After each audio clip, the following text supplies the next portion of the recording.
The hidden trauma of corrections. When inmate suicide changes lives forever, one of the most tragic, heartbreaking, and emotionally devastating realities inside correctional facilities is inmate suicide.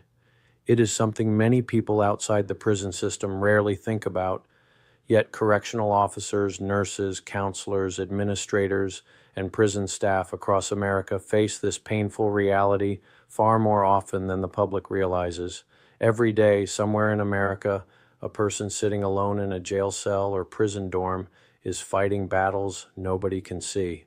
Some are overwhelmed by guilt, some are broken by addiction, some feel abandoned by their families, others are mentally exhausted, hopeless, terrified, or convinced that life will never improve. And while society often focuses on punishment, many forget that prisons and jails are filled with human beings carrying trauma, mental illness, fear, regret, and despair. The difficult truth is that some inmates eventually reach a point where they no longer see a reason to keep living. For the public, suicide statistics may just be numbers on paper, but for correctional staff, these incidents are deeply personal and traumatic experiences that can affect them forever. Imagine being a correctional officer, making routine rounds, and suddenly discovering someone who has taken their own life. Imagine the shock, panic, helplessness, and horror that follows in those first moments. The images never fully disappear. The sounds never fully leave your mind. Staff members often replay those moments for years, asking themselves difficult questions. Could I have noticed something sooner? Did I miss warning signs? What if I had checked 5 minutes earlier? Could this have been prevented? Those thoughts can haunt people for the rest of their careers and sometimes long after retirement. What many people fail to understand is that correctional staff are exposed to repeated trauma over and over again. They witness violence, overdoses, assaults, mental breakdowns, death notifications, and suicide attempts while trying to maintain order in extremely stressful environments. Over time, this emotional weight builds up. Many officers become emotionally numb simply as a survival mechanism, but beneath the uniform, many carry silent pain. Some correctional officers struggle with depression, anxiety, PTSD, alcoholism, broken relationships, insomnia, or emotional burnout after experiencing traumatic incidents inside prisons and jails. Yet in correctional culture, many employees feel pressure to remain tough and avoid discussing mental health because they fear being judged as weak. That culture has to change.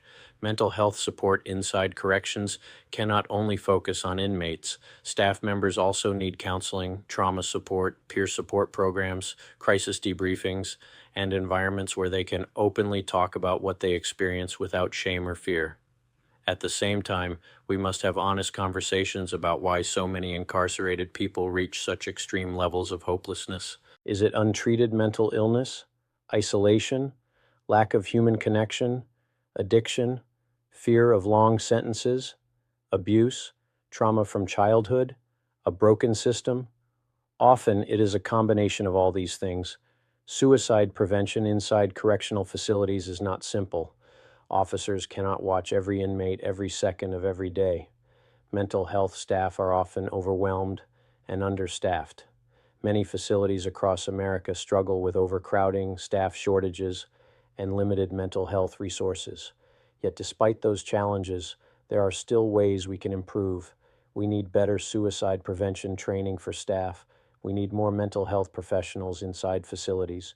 We need stronger communication between officers and medical teams. We need to create environments where inmates feel safe asking for help before reaching the breaking point, and we need to stop treating mental health struggles as weakness. Most importantly, we need to remember that trauma affects everyone involved.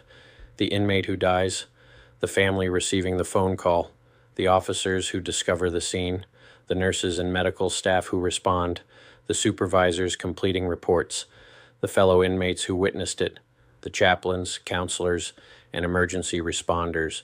Lives are changed forever in those moments.